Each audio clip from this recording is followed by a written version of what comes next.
Here. Yeah. September the 30th, last day of my favorite birthday month, September. You know what I'm saying?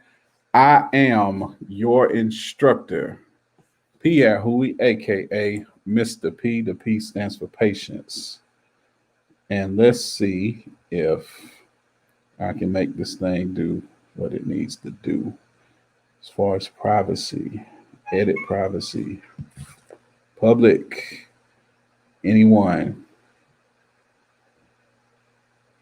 Yes, sir. There we go. There we go. There we go. There we go. Okay, we up in here. So now I can jump on Instagram, do the same thing. Let's see. Who up on here with me? Talk to me. Talk to me. Who up on here with me? There we go. There we go. I'm gonna let y'all join a little bit. Then we're gonna jump into this test. If you are on Instagram, hang on. Come on, phone. All right. If you are on Instagram, what I am doing is, Carrie, what's up? If you are on Instagram, I am going to be doing the test. I am also live on my other platforms. You can probably go on YouTube and see me doing the test questions and all that good stuff. Matt, what's up, bro? What's up, man? Just getting into it, man. Doing the lesson, getting my lessons in. Miss Saxon is in the building, y'all. Miss Saxon is the person responsible for this. Any of y'all watching on StreamYard, y'all see how clean this video is. She rented her wonderful camera out to me, so we've been working together. But look, y'all know nothing about Carrie Saxon, y'all need to go find out. I mean, she is jack of all trades, master of all of them. Carrie, what's happening? Yes, sir. Yes, sir. Yep. Gonna do a few more minutes, but yeah, I am doing what's the chapter today? Chapter 4, infection control. I feel like infection control is one of the top 3 chapters as far as information for the test. I can tell you with a straight face, it is one of the most important topics and subjects to state board for sure. So just know that. Carrie is aspiring. Listen, I'm just saying, Carrie, we're gonna have to get together. You know, next time we're in the same room at the same time, we might just drop a beat and just see what happened. You know what I'm saying?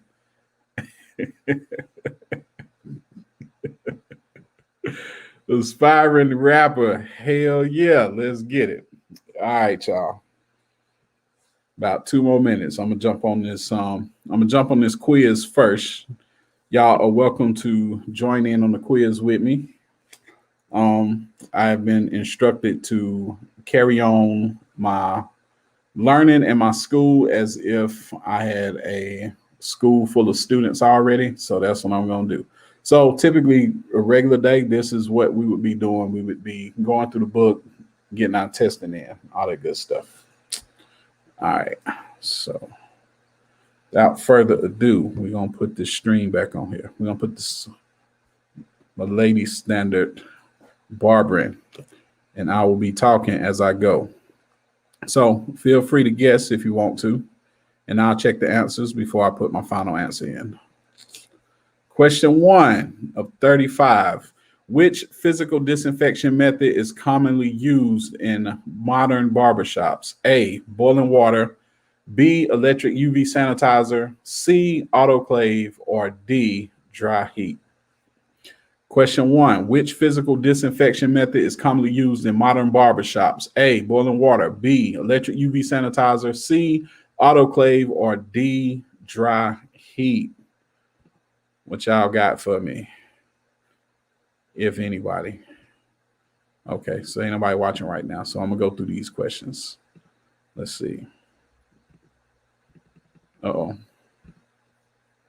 I think they're gonna make me go back through.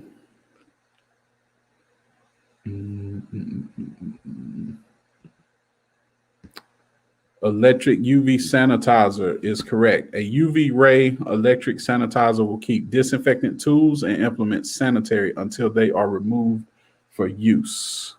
Next question, question 2. Concentrates must be diluted with blank to achieve the required strength. A, water, B, alcohol, C, oil, or D, bleach. Concentrates must be diluted with blank to achieve the required strength. A, water, B, alcohol, C, oil, or D, bleach. See, anybody got some? Okay. All right.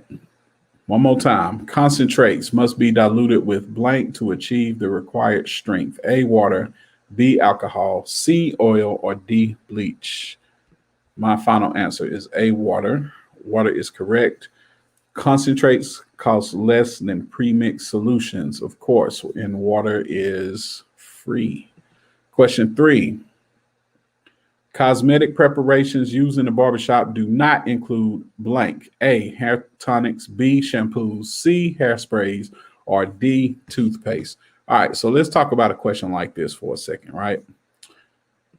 There are a lot of questions. I would say probably at least 40% of the tests have questions like this, where you literally have one answer that just jumps out at you. And it's one of those all of the above except this. It's one of those type of questions, right?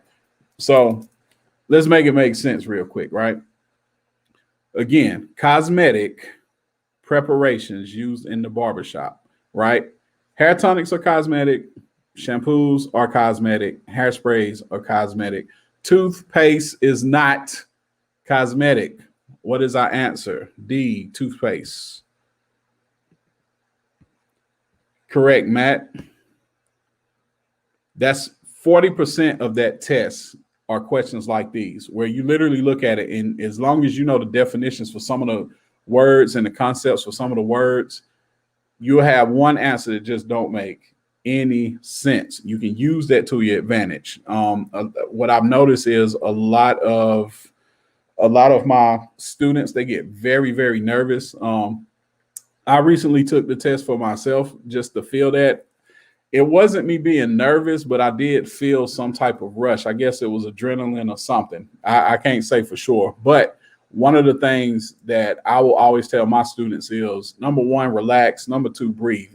When you first take that test, you have an hour and 20 minutes, an hour and 20 or 30 minutes, something like that. You have over an hour to take this test. None of these tests should take an hour.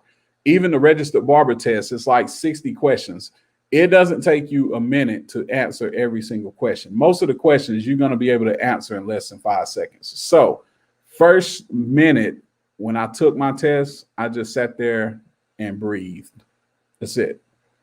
Didn't start, didn't jump in, nothing like that. I don't even think I looked at the screen. I just took a breath, took deep breaths for about a minute, and then I started just to get those jitters off of me. Carol is in the building. What's happening, Carol? Feel free to guess as well. I'm doing chapter 4, one of the more important chapters for the test, and I'm going over it with y'all, and I'm going live all at the same time. All right. Next question. Question 4. Blank refers to the listing of ingredients and the appropriate hazard warning on the packaging of a product. Blank refers to the listing of ingredients and the appropriate hazard warning on the package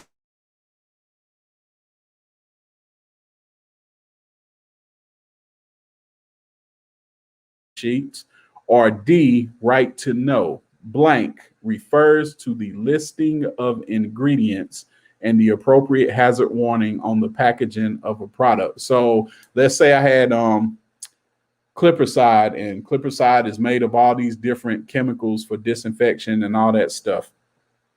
And then it may say, don't spray a whole lot of this because it could be a breathing hazard or something like that. That's what they're talking about. So the answers are A, labeling, B, listing, C, MDS, or D, right to know.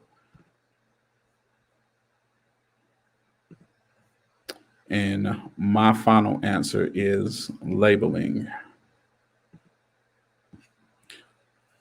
And the rationale is when you think about the range of products used in the barbershop or styling salon, the importance of complying with the labeling standard becomes obvious. So let's talk a little bit about this question and the answer, right? Another good answer would probably be listing because listing was in the descriptions, right? You know, blank refers to the listing of ingredients. But here's why listing wasn't the best answer, because after the listing of ingredients, you also got and the appropriate hazard warning, on the packaging of a product. So a list wouldn't have the appropriate hazard warning. Labeling does. So that's why labeling is the best answer for that question. Question 5, according to the right to know law, one of the employer's responsibilities is to blank, know the characteristics and location of toxic substances in the workplace. B, have access to relevant material safety data sheets. C, maintain material safety data sheets and have them available upon request. Or D, receive education and instruction on the potentially adverse health effects of each toxic substance in the work environment. I can just tell you with a straight face with all of that, C is the right answer. Maintain material safety data sheets and have them available upon request. That is a law.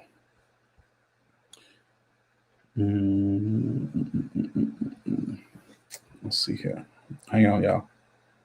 Okay. Question 6, to disinfect implements with fine cutting edges or electrodes, first do what? A, immerse in ethyl alcohol.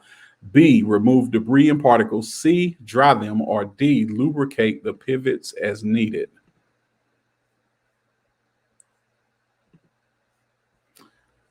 To disinfect implements with fine cutting edges or electrodes, first remove debris and particles. Question 7, a blank sanitizer is an airtight cabinet containing an active fumigant such as formalin. What was that?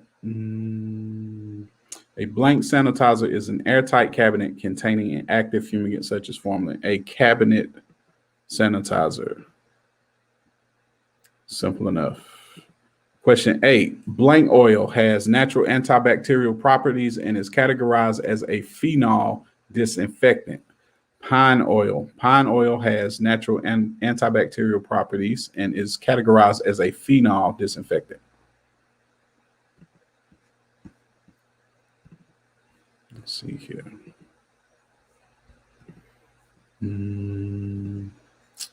Question 9, when should you change chemical solutions in sanitizers? When it becomes dirty. I'm just going to turn this into a lightning round since not a bunch of people on here. Stay with me, Matt. I love it. And you were correct on that one, Matt. Question 10, how are MSDSs obtained? MSDSs are the same thing as MDSs, which stands for Material Safety Data Sheets.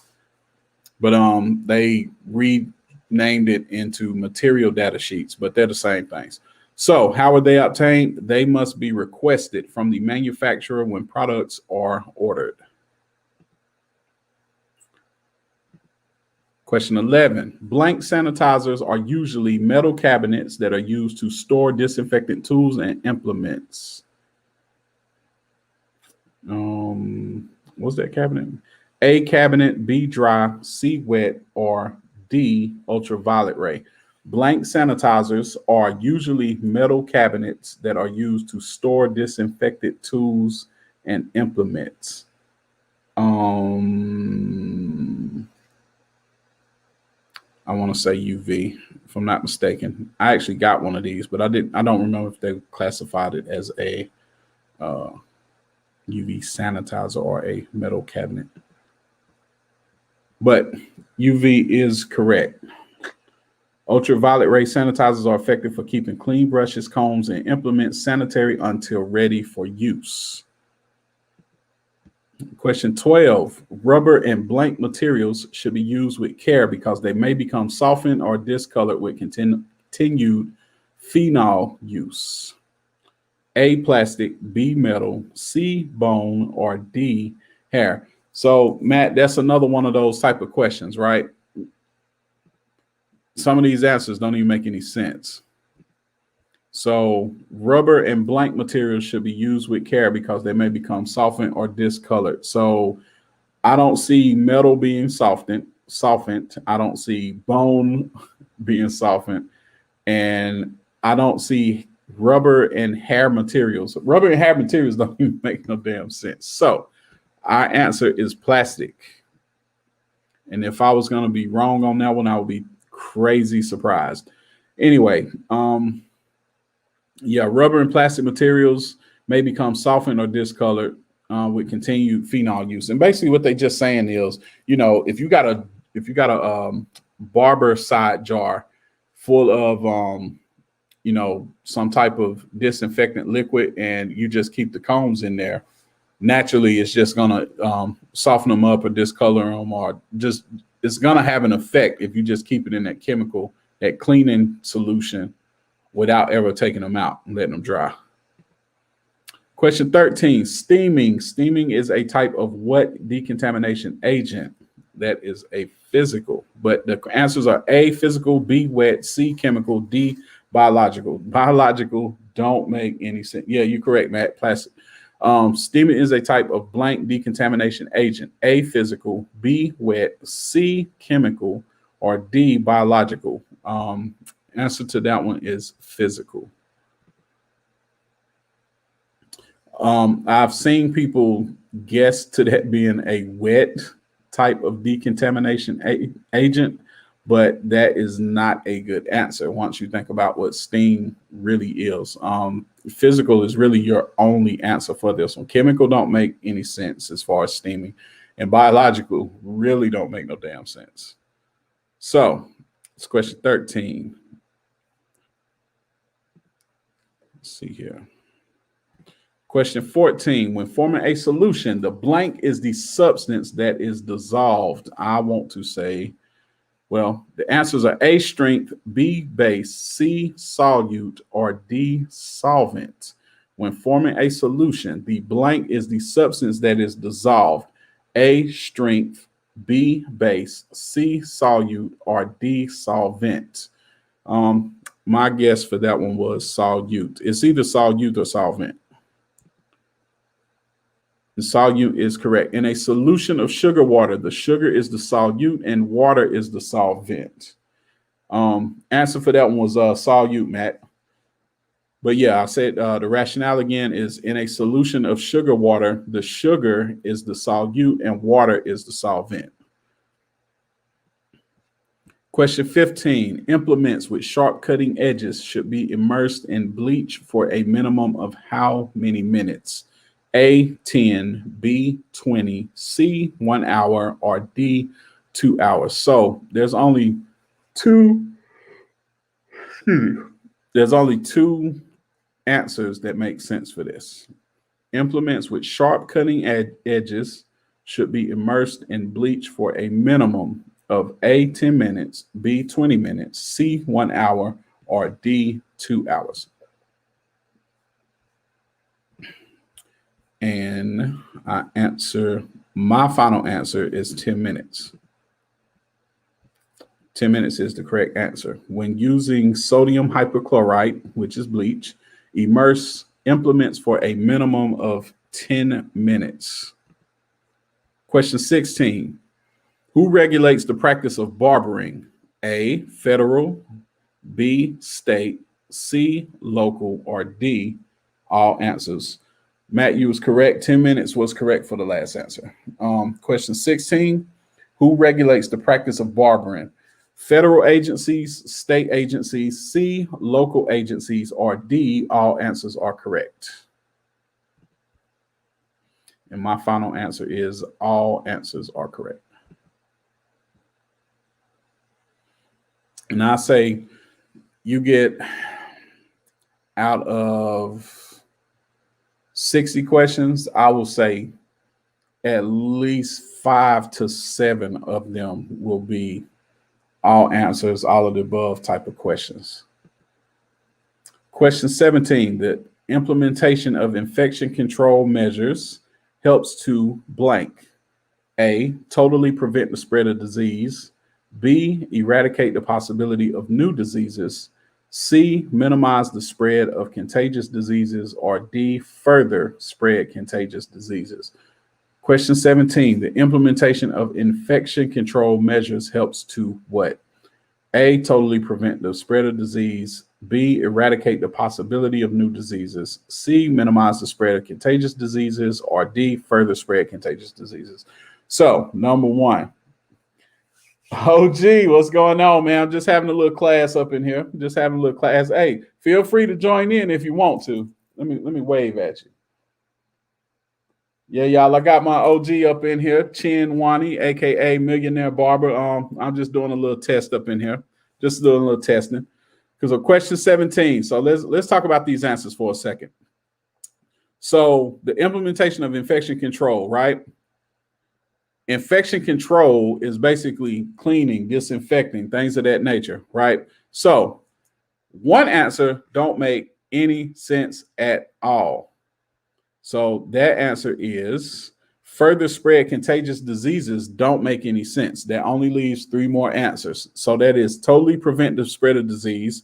That is sterilization. You can't do that. I mean, that's not going to happen. So now you only got two answers. Eradicate the possibility of new diseases. What you're saying, you're going to eradicate the possibility of new diseases in the future. That's not going to happen. That's impossible. It only leaves one answer. Only one answer really makes sense here, and that's minimize the spread of contagious diseases. So a lot of these questions follow this logic. Like you go through the answers and you just say, all right, this don't make any sense. It can't be this one. It can't be this one. It can't be this one, No, the correct answer was minimize the spread of contagious diseases. Question 18. Commercially prepared products designed for use on clippers and other tools usually perform at least one of blank functions. I forgot this one. So I really, really, really don't remember this one. Commercially prepared products designed for use on clippers and other tools usually perform at least one of blank functions. My guess is 4. And the answers are 3, 4, 5, and 8. I'm just gonna take a guess at that one. I don't mind missing a question. But yeah, 4 is right. And that one can go either way. Like that one is just getting familiar with that question. And I think now some of these commercially prepared products do even more than 4 functions. At least one of 8. That would have been my original guess right there. Question 19, the removal of pathogens and other substances from tools or surfaces is called blank. So first of all, pathogens is anything harmful. So pathogenic bacteria is harmful bacteria. Non-pathogenic bacteria is bacteria that actually helps you digest food, helps you fight other harmful pathogenic bacteria, stuff like that. So that's what pathogens is. Pathogens is anything that's harmful to you. The removal of those pathogens and other substances from tools or surfaces is called blank. A, prevention. B, disinfection. C, decontamination. Or D, contamination. That's crazy how they did that. So the C option starts with a D and the D option starts with a C. Like y'all just wrong for that. Just phonetically speaking. The removal of pathogens and other substances from tools or surfaces is called decontamination. That's the best answer. Decontamination involves the use of physical or chemical processes to remove, inactivate, or destroy pathogens to make an object safe for handling, use, or disposal. Question 20. After removing tools from a wet sanitizer, do what? A, rinse them thoroughly. B, dry them. C, remove all hair from them. Or D, wash with soap. This is actually a tricky question. This is a trick question. And I usually miss this because it is a trick question. But after removing tools from a wet sanitizer, A, rinse them thoroughly, B, dry them, C, remove all hair, or D, wash them with soap. My final answer is remove all hair from them. Okay, so here's why I get tricked on it. Yeah, dry them was incorrect too. The correct answer was rinse them thoroughly, but I usually get that one confused because I'm always assuming if you're removing tools from a wet sanitizer that they may have hair on them, and you got to remove the hair and all that. Yeah, yeah, all that stuff, type of stuff. Look, don't get it twisted. I miss these questions too. All right, so that's why I go over these things. I know, Matt. I know, Matt. So basically, you remove from a wet sanitizer. Like I always feel like the wet sanitizer, they have hair within them too. Even if it's a clean solution, like a Barbicide jar, I feel like it's still loose hair that's up in there and all that stuff. So I just be feeling like when you remove them from a wet sanitizer, this is why I always miss this question. So you remove them from a wet sanitizer, I'm always thinking that it's some of that stuff on there, and you got to remove it. But logically, you're gonna rinse them off. So rinsing them off will get all of that off of there. So yeah, that's just one of those questions that sometimes I slip up on too.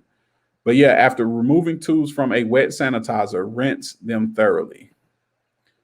Question 21, a blank isopropyl alcohol may be used on the skin as an antiseptic. What percentage?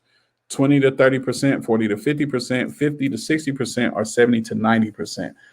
And I will say this, we are talking about isopropyl alcohol. I don't know if y'all remember what percentage is usually on the label of those, but this only knowing that percentage takes this question down to two possible answers. So 20 to 30% is actually not enough. 70 to 90% is too much, and it's going to dry your skin out, among other things. It'll probably be just as harsh on your skin too. But it leaves 40 to 50% and 50 to 60%. My guess is 50 to 60%. Alcohol-based hand sanitizing gels may be used when water is not readily available. Yeah, so a lot of that stuff has a solution strength from the isopropyl alcohol of about 50 to 60%.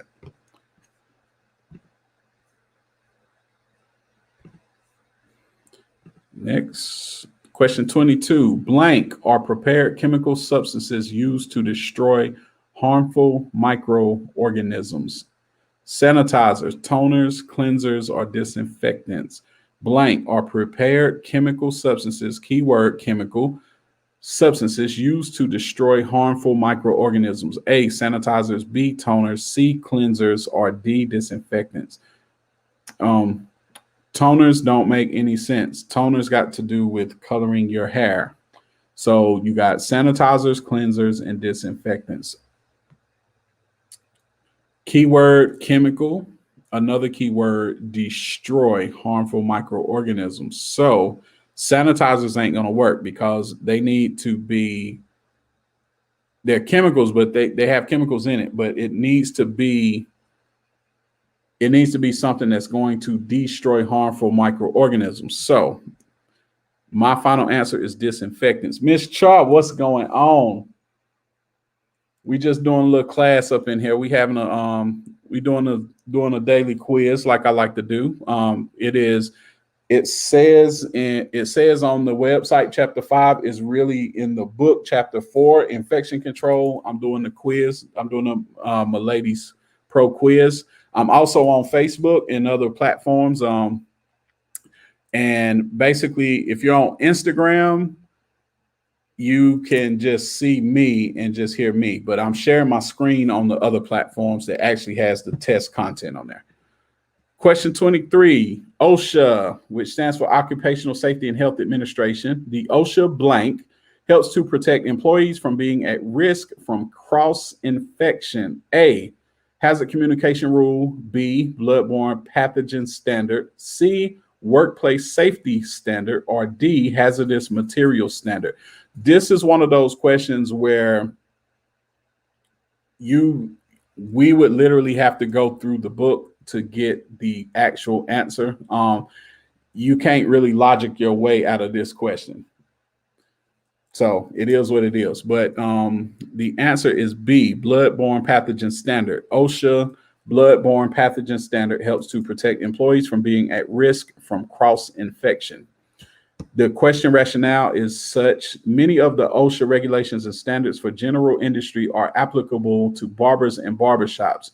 Yeah, so basically it's just saying, look, you in a shop and some you want to protect all your clients. If one client had a problem, you don't want that spreading to another client. That's really what that comes down to. Question 24, blank is the highest level of effective decontamination. I literally just put this on my reels.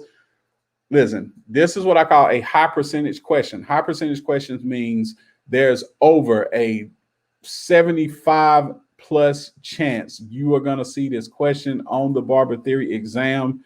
It will either be something dealing with the highest level of effective decontamination or the lowest level of effective decontamination.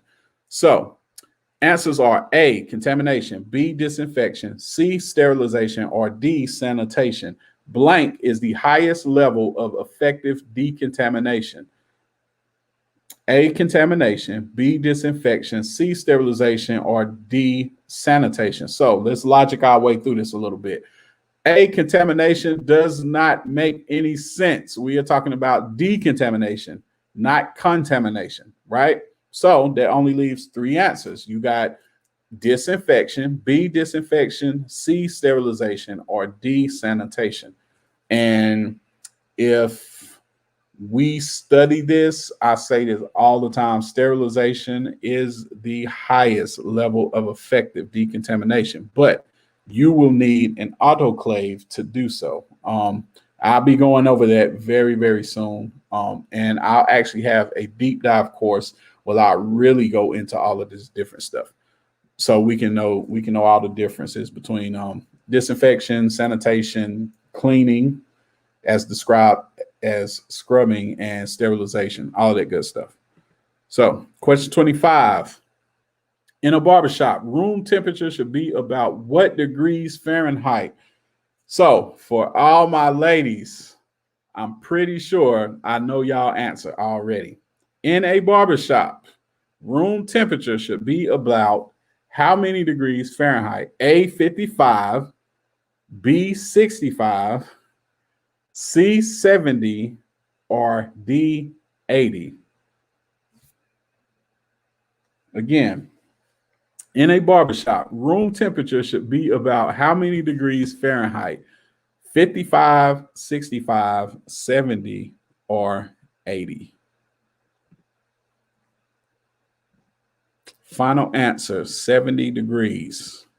Because I promise y'all, if anybody ever came in my shop and it was 65 degrees, it is always a complaint about it being too cold, even in the summertime. And of course, 55 degrees ain't gonna work. 80 degrees is too damn hot. 70 degrees is right there.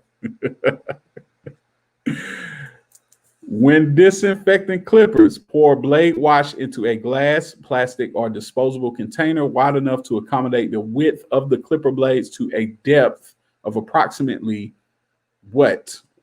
1/4 of an inch, 1/2 of an inch, 1 inch, or 2 inches. And anybody that dealt with blade wash will know 1 inch and 2 inches don't make any sense, because you are putting more than that blade up in there. So you are looking for 1/2 an inch. Yes, sir. 1/2 an inch for your blade wash. And I really like blade washing. It's actually something interesting to see. Like if you never seen blade wash in work, just look it up on YouTube. Just watch a barber do it. It just to see all that hair and dirt and debris come out of those clippers is crazy. Question 27. Hand washing is a form of what? Disinfectant, and sanitation, sterilization, or contamination. So hand washing is not a form of disinfectant. That don't make no sense. It is not a form of contamination. It is either sanitation or sterilization. And we are going to logic our way through this again. So we only got two answers: sanitation or sterilization. Again, sterilization is what? The highest form of decontamination. So that's not our answer. Our answer is going to be sanitation, which is correct. It is the application of antiseptic on the skin as a form of sanitation. Question 28, the blank is responsible for enforcing rules and regulations associated with food, drug, and cosmetic products purchased and used by the public. Food, drug, and cosmetic products. FRA, MDA, FDA, or EPA. And if you know what, there you go, Matthew. Yes, sir. Blank, responsible for enforcing rules and regulations associated with food, drug, and cosmetic products purchased and used by the public. It's only two of these that's got F in it, and we are talking food, drug, and cosmetic products. That is the FDA, the Food and Drug Administration. But yeah, a lot of people don't know cosmetic products purchased and used by the public is actually under the jurisdiction of the FDA. That's right. That's right, Matt. Matt, we're going to make you a barber up in here, man. We're going to get you your license, bro. Let's see here. Question 29, when a client is injured by a minor nick or cut, blank must be performed. Oh, informed. I'm sorry. It's another question talking about blood spill procedure being performed, but that's another chapter. When a client is injured by a minor nick or cut, blank must be informed. Of course, the client needs to be informed, but the answers are A, the client, B, the state barbering board, C, the EPA, or D, the barber's family. There's only one answer there that makes any sense. When a client is injured by a minor nick or cut, the client must be informed. Like, yeah, and basically, you know, somebody might say, okay, well, how would they not know?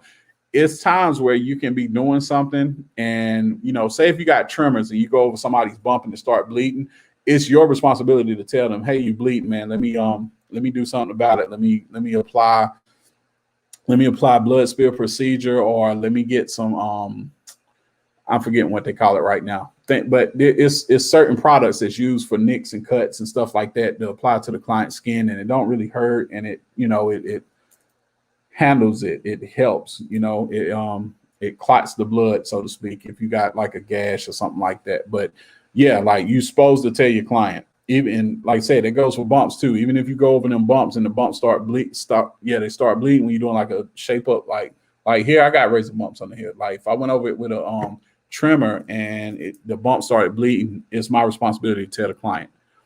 Question 30, professional products blank. A, do not contain the list of ingredients on the label. B, are available for sale in drugstores. C, are available for sale in supermarkets. Or D, are also called over-the-counter products. That answer is A. Professional products do not contain a list of ingredients on the label because manufacturers do not have to adhere to the same FDA, which we just talked about, the Food and Drug Administration, labeling regulations for professional products as they do for retail products. You may discover that some professional products do not contain a list of ingredients on the label.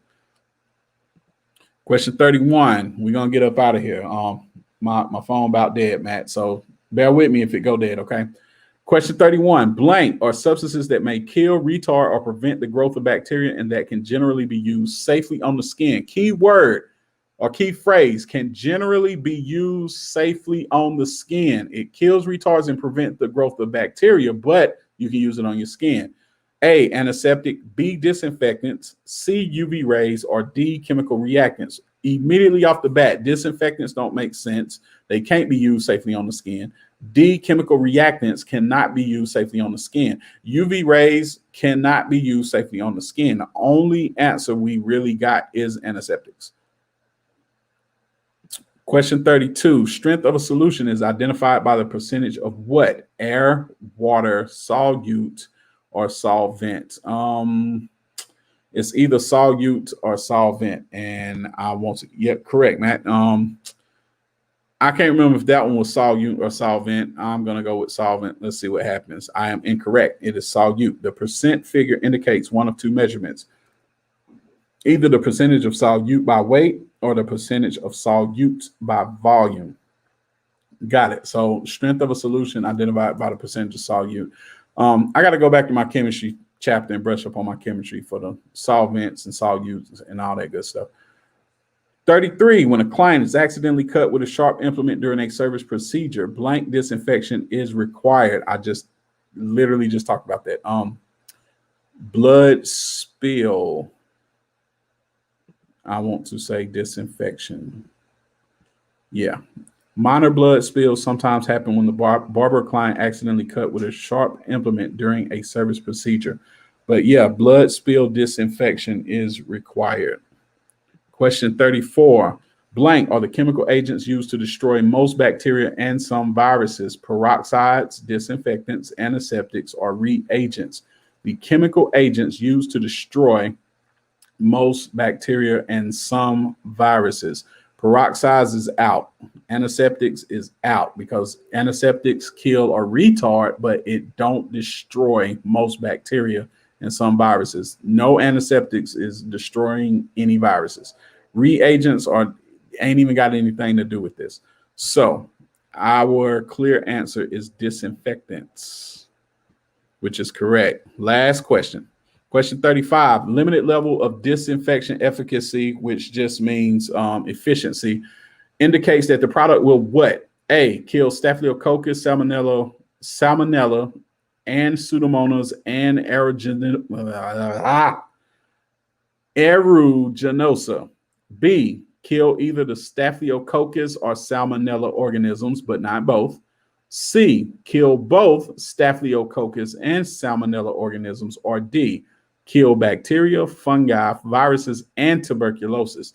The limited level of disinfection efficacy indicates that the product will kill either Staphylococcus or Salmonella, but not both, which is correct. Limited disinfection products have a very low efficacy level and will kill either the Staphylococcus or Salmonella organisms, but not both.